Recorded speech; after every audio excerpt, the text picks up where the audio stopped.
Cardano had a brief correction yesterday. However, it is starting to recover quite nicely. In today's video, I'm going to be sharing my technical analysis on 𝗕𝗓, where I'll be kind of taking a look at the charts and sharing my thoughts and opinions as to where I think the price action is going next. As I get into today's video, if you do find it useful and informative, smash the like button. If you're new, subscribe, and let's take a look at what's going on with 𝗕𝗓. Okay, guys, so here we have Cardano paired up with USDT. We're on the 1 hour Binance chart to start with. And we can see some really good, strong moves here when it comes to 𝗕𝗓. Right, we are riding the 50 EMA and 50 SMA nicely. We did lose it briefly, and we are finding it as a bit of resistance at the moment. And of course, the 200 EMA is our main trend line to the upside. As I went through in the previous video, we are getting a lot of five-wave movements, a lot of kind of impulsive moves, and we're finding that there's a lot of overextensions that are going on here as well. Sorry guys, I'm still a little bit under the weather, so I apologize if I end up coughing or sneezing and stuff like that. Anyway, nonetheless, we can see here some really strong moves to the upside. I want to do some measurements here with everything that kind of happened over the weekends. It kind of helps us kind of solidify where we are currently going here. Okay, so here you can see we've moved up between 1 and 1.236, and we start to see this correction to the downside. Again, it looks to me like we're getting these kind of zigzag patterns. Now, all of these zigzag patterns are very, very interesting. They're interesting not because there's like some kind of big bearish positioning on the market or anything like that. It's interesting because we can actually see ourselves forming out something really, really big, okay, on a much bigger macro scale. So let's go ahead and just draw these in here briefly. Here you can see a very explosive expanding diagonal pattern right inside here, and you can see that really kind of like ramping up like that. Okay, now people might say that doesn't look right. It doesn't look visually right, but based on the internal workings, this is the structure that I think is actually in play. Okay, so you can still see that it's a diagonal based pattern, a zigzag based pattern. So you have your A, your B, and your C, but it's also possible that these are all nesting inside larger kind of structures, and which is why you're seeing so many of these particular patterns: 1, 2, 3, 4, and 5, right? So 1, 2, 3, 4, 5. It's a 5-wave pattern. And then up here, we haven't necessarily even finished. It's possible that all of this structure is something very different. It could be that we actually are in something like this: 1, 2, 3, 4. We're going to have 5. Okay, all of that is then 1, 2, 3, 4, and 5. And this is how you get towards, of course, that 1.618 target there, which then turns this into an impulsive movement in the same way that this was an impulsive movement.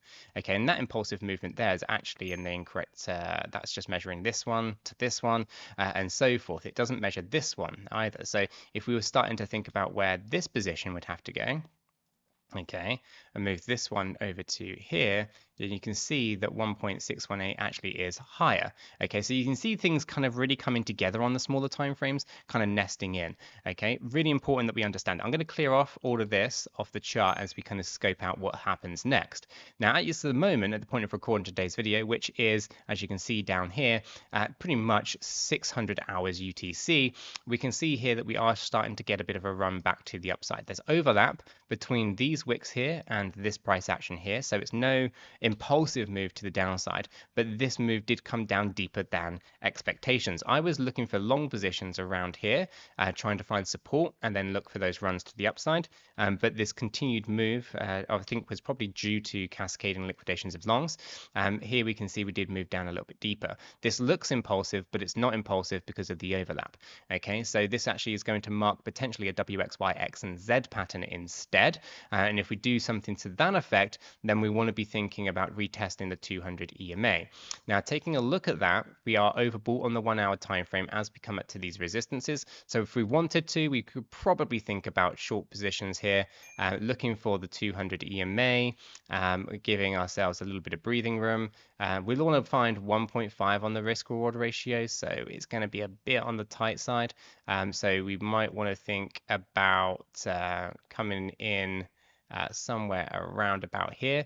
Okay, so entry hypothetically at the kind of level of $1.04, stop loss at $1.14.9, and take profit around 88.41 cents. Okay, so we can't rule something like that out. I personally wouldn't be shorting the market whilst we are in an uptrend, but it's a possible scenario that is going to play out here for 𝗓𝗓. So if that is, then that's what we want. Alternatively, we can obviously make the stop loss much tighter and so forth, but that's idea number one. Now, if we get a breakout here, and when I say breakout, we will look for closed positions above these. I'll be looking for a reset of that stochastic RSI before entry though, specifically on the 1 hour time frame. And then we can be thinking about those long positions. Okay, so if we do that, maybe there's going to be a stop loss actually lower than the previous wick low. Maybe we test down here a little bit. And then we can get into long positions once again for 𝗓𝗓. Okay, which the key here is going to be watching the momentum indicators and seeing how they kind of react. Bring in the relative strength index, you can see loads of upward momentum. So we are looking for a brief correction. I don't think it's anything major. We're just looking for a nice brief correction. Okay, and this could be another diagonal based pattern. In fact, I'm going to measure that before we kind of go any further. So if we come in here, we can see that we have this kind of initial kind of surge here, and then this surge here, pull back and then push up like so. So if we measure this distance, move to here, we can see that we have this, and then we move back down. So wave 3 is bigger than wave 1, and then we look for measuring the wave 3 to see whether the wave 3 is longer than our wave 5 is longer than our wave 3, and it is. So this again, it constitutes a diagonal pattern: wave 1, wave 2, wave 3, wave 4, and wave 5. It's known as an expanding diagonal. 1.618 is not required in this particular opinion. Let's go ahead and actually draw on this one here. So you end up with this. That means that we would end up with a brief correction coming in, not that low, and then we can look for those long positions and go up into those higher areas. That means a nice tight stop loss, good entry, and good take profit into new higher highs here on the 1 hour time frame. So if it were me, that would be my approach. I'm going to be monitoring this quite closely. I will be looking for long positions rather than short positions. There is that one bearish case where we could potentially be testing out the 200 EMA, but based on this, I would be more bullish than bearish. So I'll be looking for long positions, target out somewhere around $1.01, for example, stop loss lower than the previous wick low, and we'll target out, I'm going to be quite ambitious with that. I think we could probably target out a pretty substantial move. I think we could be thinking about the price moving out towards $1.21. So we could look for entry at 10130, stop loss at 93.13, and take profit at $1.2121. I'll leave that on the chart as it gives you a bit of an idea as to kind of the potential here when it comes to Cardano's 𝗓𝗓. Are you ready for an epic opportunity? Blowfin is hosting its Whale Campaign 2.0, and the prizes are absolutely mind-blowing. From an Apple Watch SE to a Tesla Model 3, you can win incredible rewards just for trading. Let me break it down for you. Here's how it works. By signing up and trading on Blowfin, you can unlock amazing rewards based on your trading volume. The more you trade, the better the prizes. And the grand prize? Well, a Tesla Model 3 worth over $16,000. This is your chance to drive off in style while boosting your trading game. Let me walk you through the prizes. Trade 3 million or more to get an Apple Watch SE worth $125. Hit a trading volume of 15 million to grab a Herman Miller chair valued at $650. With 25 million in volume, you'll take home a Canon EOS R6 camera worth $1,250. A trading volume of 50 million gets you a travel fund of $2,500. Step it up to 100 million and you can win a Kawasaki Ninja 650 motorcycle valued at $4,449. And for the ultimate reward, a trading volume of 300 million will get you that Tesla Model 3. Wait, there's more. Blowfin is also offering up to 10% cashback on your deposits and up to a $500 future rewards bonus for the first 100 users to sign up. So you get trading rewards and incredible deposit bonuses. Here's how you can take part. Sign up using the exclusive link in the description down below. Start trading on Blowfin during the event period of November 23rd through to December 7th. And Basically, step 3, watch your trading volume climb and unlock amazing prizes. Don't miss out on this once-in-a-lifetime opportunity to win these incredible prizes, including a Tesla Model 3. Click the link below, sign up to 𝗕𝗀𝗀𝗃 and start trading today. Let's see who drives away with that grand prize.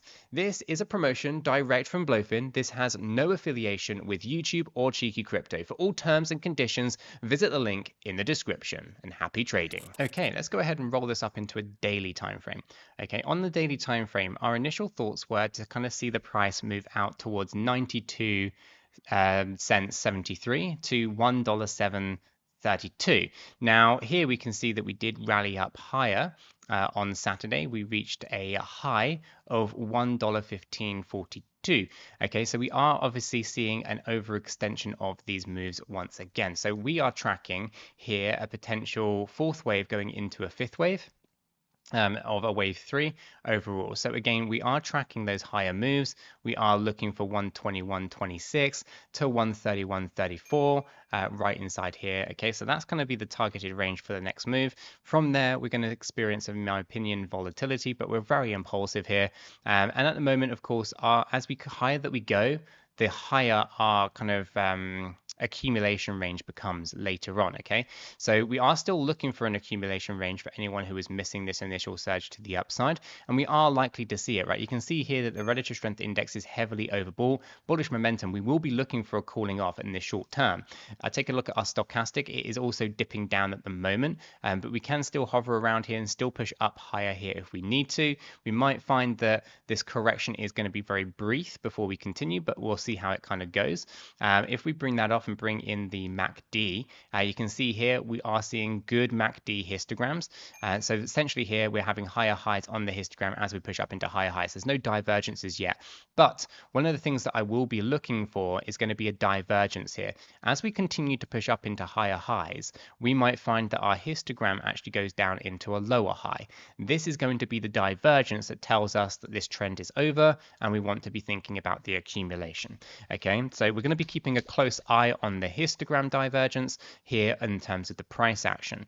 Okay, as well, of course, as the divergence indicator, which is this one here, whereas if we do have higher highs in our price action but lower momentum on the RSI, well, that's going to indicate more bearish divergence as well. So, you know, that's where we're going to be kind of thinking. Now, the higher that this price goes, the higher that our accumulation goes. I'm going to use the highest range here to help us understand where that currently looks.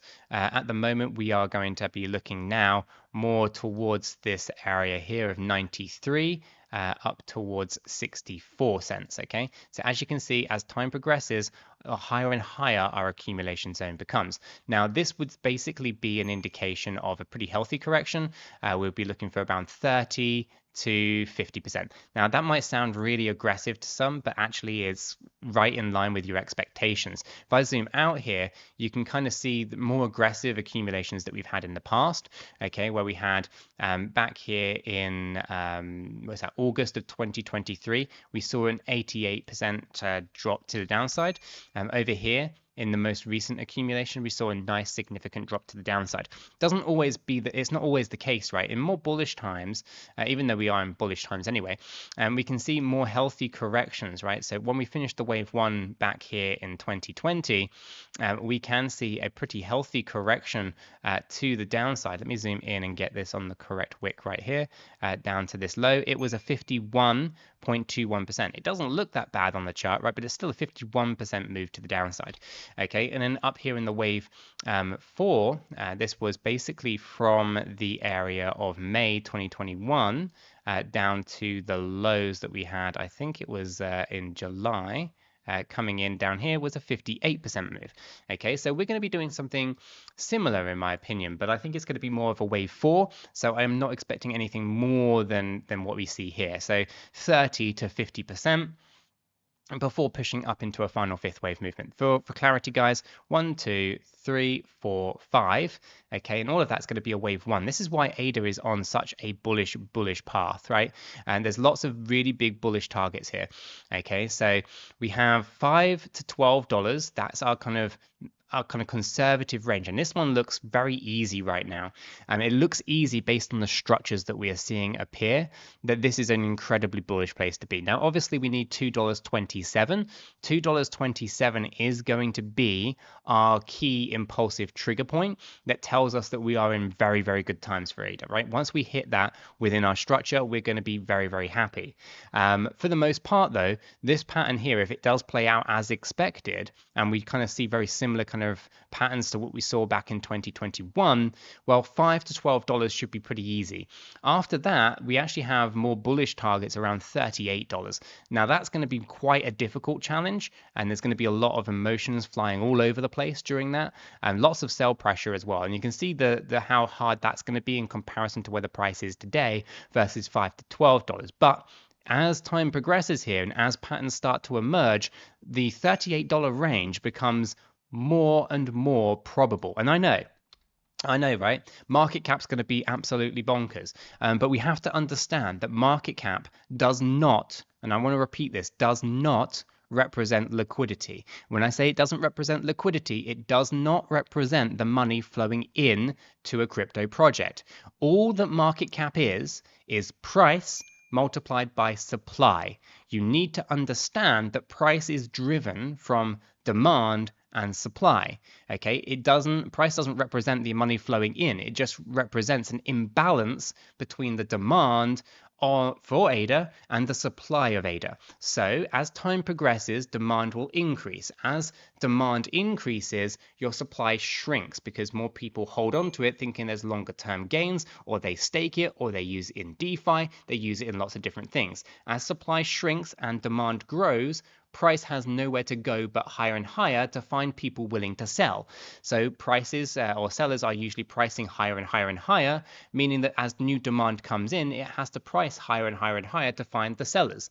Okay, now when you have a imbalance in supply and price, your price usually goes up or goes down, right? If there's too much supply and insufficient demand, price goes down. And if demand goes up and supply goes down, price goes up, right? So demand up, supply down, price goes up. Now, when you have a price that's going up like that, well, of course, price multiplied by circulating supply, you get a market cap. Market cap is not liquidity. Market cap does not represent inflows. Market cap is the idea of value without actually giving you an idea of value. It's quite misleading. Don't get tripped up by thinking a market cap can't go to $1 trillion, $2 trillion, $3 trillion, right? You've already seen it with Bitcoin, and people like 10 years ago didn't think you're going to have a $300 billion market cap, let alone a $1.7 trillion market cap, for example.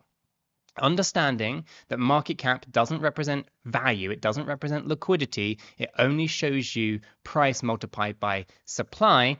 It helps you understand things in a different perspective. Focus on supply demand rather than kind of thinking market cap. Now, of course, market cap is a notion or something that's kind of well known from the stock market play, and there's different elements that are in play there, right? You still have supply demand elements in play, but it's driven from the actual kind of corporate workings like profit reports and things like that.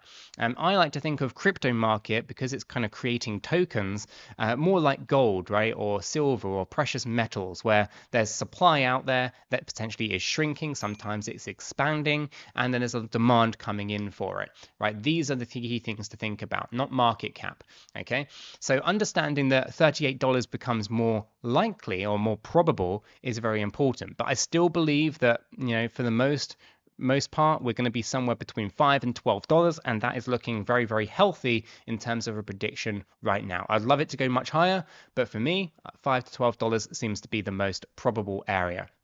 But of course, this is just my thoughts and opinions on the data in the charts as I see it. And I am no financial advisor. I'm just a guy on YouTube sharing his thoughts and opinions on Cardano's price action. What do you think? Let me know in the comments down below, or join us in our free Discord server and we can continue the conversations down there. If you found this video helpful and informative, smash the like button. If you are new to the channel, subscribe. And don't forget to check that video out right there. It's not one that you want to miss.